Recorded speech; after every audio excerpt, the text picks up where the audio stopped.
Hi everyone, welcome back to my channel. तो आज बनाएंगे हम अफ़गानी सलवार बिना बेल्ट वाली। इसको अफ़गानी सलवार भी बोलते हैं और अफ़गानी प्लाजो भी बोलते हैं। तो इसके लिए फैब्रिक लिया है मैंने रियॉन 2.5 मीटर। तो चलिए इसकी कटिंग कर लेते हैं स्टार्ट। हमारे फैब्रिक का अर्ज है लगभग 45 इंच। तो ये फैब्रिक हमारा 2 फोल्ड में बिछा हुआ है। ये बंद साइड है और ये मेरी साइड की तरफ ओपन साइड है। किनारे की तरफ से ये लंबाई में 2 फोल्ड हो रखा है। अब हमें इस फैब्रिक को 4 फोल्ड करना है। इस तरह से लंबाई में हमें इस फैब्रिक को 4 फोल्ड करना है। तो यहाँ पे मैंने फैब्रिक को बिछा लिया है। ये बंद साइड है फैब्रिक की, ये भी बंद साइड है और ये ओपन साइड है फैब्रिक की। यहाँ पे हमारा फैब्रिक 4 फोल्ड में बिछा हुआ है। तो अब इसके मार्किंग के निशान लगा लेने हैं हमें। ये जो हमारी ऊपर की तरफ थोड़ा सा फैब्रिक है, इसको अलग कर देना है निशान लगा के इस तरह से। अब हमें अपनी इलास्टिक, जितना भी आपको इलास्टिक के लिए निशान लगाना है वो निशान लगा लेना है। मैं यहाँ पे 2.5 इंच पे निशान लगा रही हूँ। आपकी जितनी इलास्टिक पतली हो चौड़ी हो उसके अकॉर्डिंग निशान लगा लेना है यहाँ पे। अब हमें लगाना है यहाँ पे अपनी लेंथ का निशान। तो हमारी सलवार की फुल लेंथ है 37 इंच। नीचे वाले निशान पे इंची टेप रखना है और नीचे की तरफ ले जाना है इंची टेप को। तो 37 इंच पे निशान लगा दिया है मैंने यहाँ पे। इसको सीधा कर लेना है। हमें अफ़गानी सलवार में 2-3 इंच का पोंचा अलग से जोड़ना होता है। तो 37 इंच में से हमें 2 इंच माइनस करना। मैं यहाँ पे 2 इंच का पोंचा अलग से लगाऊंगी तो 35 इंच आया। और प्लस हमें यहाँ पे आधा इंच लेना है मार्जिन के लिए। तो 35.5 इंच पे यहाँ पे निशान लगा लेना है हमें। तो हमें यहाँ पे अब ऊपर की तरफ निशान लगा लेने हैं। तो हमारी हिप्स की फिटिंग है 44 इंच। हमें इसको 4 में भाग करना है। तो बराबर आया हमारे यहाँ पे 11 इंच। यहाँ पे हमें 11 इंच लगाना है एक बारी निशान। हमें इसमें 3-4 इंच ऐड करना है। आप 3 इंच भी कर सकते हो, 4 इंच भी कर सकते हो।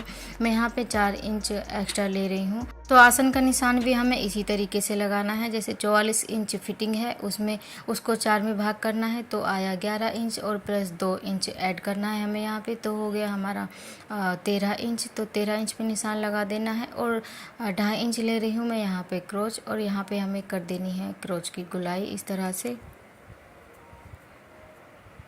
तो अब हमें यहाँ पे नीचे की तरफ पोंचे का निशान लगाना है। कितना चौड़ा आपको रखना है, तो यहाँ पे मैं 8 इंच पे निशान लगा रही हूँ। 6 इंच हमें तैयार रखना है, 2 इंच लिया हमने मार्जिन के लिए। तो अब हम जितना भी हम रखते हैं 8 इंच, 9 इंच या 6 इंच, उसका हमें यहाँ पे डबल लेना होता है। तो 8 इंच और लिया है मैंने एक्स्ट्रा। तो हो गया हमारा टोटल 16 इंच। तो सारा फैब्रिक ये हमारा 16 इंच का हो गया है। अब हमने ये जहाँ पे निशान लगाना है, इस निशान को हमें क्रोच निशान से मिला देना है इस तरह से।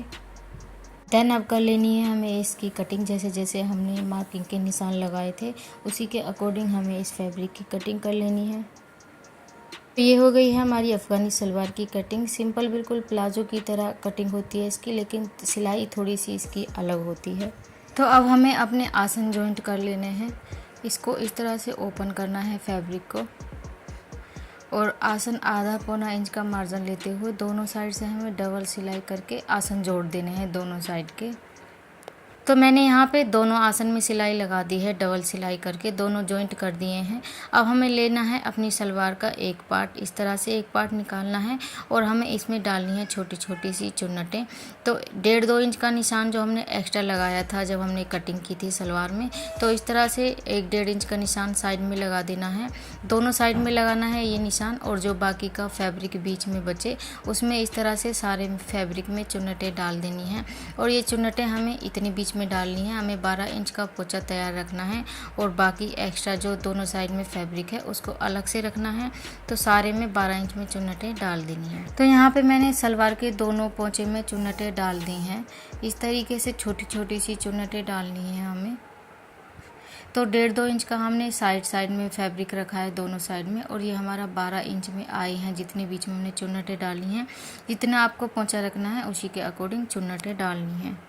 अब मैंने यहाँ पे एक 6 इंच चौड़ा फैब्रिक लिया है और एक 2 इंच की बुकरम ली है चौड़ाई में, और एक साइड हमने कपड़ा कम रखना है और दूसरी साइड ज़्यादा रखना है। जिधर साइड हमारा फैब्रिक कम है उसको इस तरह से फोल्ड करना है बुकरम के ऊपर, और मशीन से यहाँ पे इसको सिल देना है। तो यहाँ पे मैंने सिलाई लगा दी है, कपड़े को फोल्ड कर दिया है, बिल्कुल किनारे पे लगाई है सिलाई, क्योंकि अगर हम बीच में सिलाई लगाते हैं तो वो हमें बाद में निकालनी पड़ती है। तो ये पट्टी को हमें जिधर हमारा कपड़ा ज़्यादा था उसकी तरफ पलटना है इस तरह से, और यहाँ पे हमें जहाँ तक हमारी ये पट्टी आ रही है वहाँ तक हमें चौक से निशान लगाने हैं इस तरह से। इसी पे हमें बिल्कुल जहाँ हम निशान लगा रहे हैं यहीं पे हमें सिलाई चलानी है बिल्कुल। तो अब ये हमारी पट्टी हो गई है तैयार। अब हमें लगानी है ये पोंचे में जिसमें हमने चुन्नटें डाली हैं, और ये जो हमारा पोंचा है इसकी उल्टी साइड ऊपर की तरफ होनी चाहिए, और ये जो हमने पोंचे की पट्टी तैयार करी है इसकी भी उल्टी साइड ऊपर की तरफ होनी चाहिए। और यहाँ पे जो हमने चौक से निशान लगाया है इसी पे मशीन चलानी है हमें। तो मैं एक बार आपको मशीन पे बता देती हूँ। कपड़े की मैंने दोनों साइड ऊपर की तरफ रखी हैं और इस तरह से पट्टी रखनी है हमें, और मशीन से यहाँ पे जो हमने चौक से निशान लगाया था इसी पे बिल्कुल हमें सिलाई चलानी है। तो सारे में सिलाई चला देनी है हमें इसी तरीके से।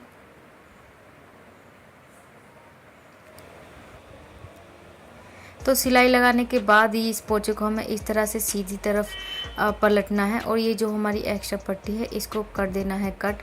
और ये जो हमारा फैब्रिक है इस फैब्रिक को नीचे की तरफ करके पोंचे की तरफ करके सारे में लगा देनी है सिलाई हमें।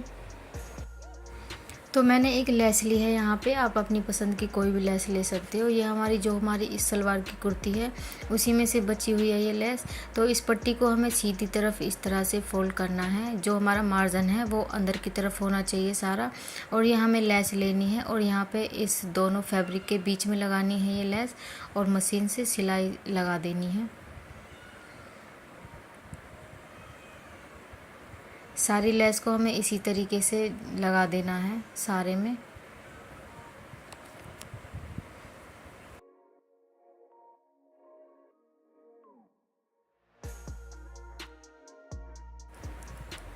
तो ये हमारी लेस लग गई है। अब हमें ये जो हमने पोंचा तैयार करा है इसमें सिर्फ सीधी सीधी सिलाई लगानी है हमें इस तरीके से, या निशान लगा लेना है आपको, या ऐसे ही अंदाजे से सिलाई लगा देनी है। सारे में हमें सीधी सीधी सिलाई लगा लेनी है इसी तरीके से, एक एक पैर का गैप छोड़ के। तो इसी तरीके से हमें दोनों पोंचे तैयार कर लेने हैं, सीधी सीधी सिलाई लगानी है दोनों पोंचे में। तो ये देखिए हमारे दोनों पोंचे बनके हो गए हैं तैयार। दोनों में मैंने सीधी सिलाइयाँ लगाई हैं एक पैर का गैप रखते हुए, और बहुत अच्छी फिनिशिंग आई है हमारी दोनों पोंचे में। तो अब मैंने सलवार को उल्टा करके बिछा लिया है। अब लगाना है हमें मोहरी का निशान, बीच की सिलाई का निशान लगाना है हमें। तो मैं मोहरी पे 6 इंच पे निशान लगा रही हूँ, और 1-1.5 इंच का मार्जिन लेते हुए इस तरीके से सारे में निशान लगा देना है बीच की सिलाई का। और इधर साइड भी हमें 6 इंच पे निशान लगाना है, और यहाँ पे हमें जो हमने निशान लगाया है डबल सिलाई करके सारे में सिलाई लगा देनी है। तो यहाँ पे मैंने डबल सिलाई करके सारे में मशीन से सिलाई लगा दी है। अब हमें यहाँ पे सलवार की लेंथ का निशान लगाना है। तो जितनी भी आपकी तैयार सलवार की लेंथ है इतना निशान लगाना है। मैंने यहाँ पे 37 इंच पे निशान लगाया है, और आपकी 1 इंच की इलास्टिक है 1.5 इंच की, उतना इंची टेप से यहाँ पे निशान लगा देना है इस तरह से। और जो फैब्रिक है ऊपर की तरफ बचा हुआ है वहाँ पे भी निशान लगा देना है। तो मेरा आधा इंच फैब्रिक बचा हुआ है। इस फैब्रिक को सारे फैब्रिक को अंदर की तरफ एक बार पहले सिल देना है। इससे क्या होता है कि इलास्टिक लगाने में काफ़ी आसानी रहती है, बार बार हमें कपड़ा फोल्ड करना नहीं पड़ता। तो यहाँ पे मैंने इलास्टिक ली है, लंबाई में ये इलास्टिक ली है मैंने 31 इंच की। तो जो हमारा एक्स्ट्रा फैब्रिक था आधा पौना इंच का, उसको मैंने इस तरीके से फोल्ड कर दिया है उल्टी तरफ को करके। इसी तरीके से फोल्ड करके लगाएंगे इलास्टिक तो काफ़ी आसानी रहती है इलास्टिक लगाने में। तो ये इलास्टिक का जोड़ भी मैंने मशीन से जोड़ दिया है, और यहाँ पे हमें इलास्टिक को इस तरीके से रखना है, और यहाँ पे हमें सिलाई लगाते जाना है। सारे में इलास्टिक को घुमाते जाना है और सिलाई लगाते जाना है। तो यहाँ पे मैंने इलास्टिक को सारे में जोड़ दिया है सारे फैब्रिक में। तो इस फैब्रिक को इस तरह से खींचना है ताकि जो हमारी गैदर्स हैं सारे फैब्रिक में इक्वल आए, और यहाँ पे हमें बीच में एक सिलाई लगाती जाना है। इस तरह से खींचना है इलास्टिक और बीच में सिलाई लगा देना है। तो ये हमारी सलवार सिल के हो गई है बिल्कुल तैयार, और ऊपर की तरफ भी मैंने इलास्टिक में बीच में सिलाई लगा दी है सारे में। सो अगर आपको मेरी वीडियो थोड़ी भी अच्छी लगी हो, थोड़ी भी समझ आई हो, तो वीडियो को लाइक किए बिना बिल्कुल भी नहीं जाना है। और अगर आप मेरी वीडियो पे न्यू हो सो प्लीज़ सब्सक्राइब कर लीजिए मेरे चैनल को। सो मिलते हैं किसी और एक वीडियो में, तब तक के लिए bye bye. Thanks for watching.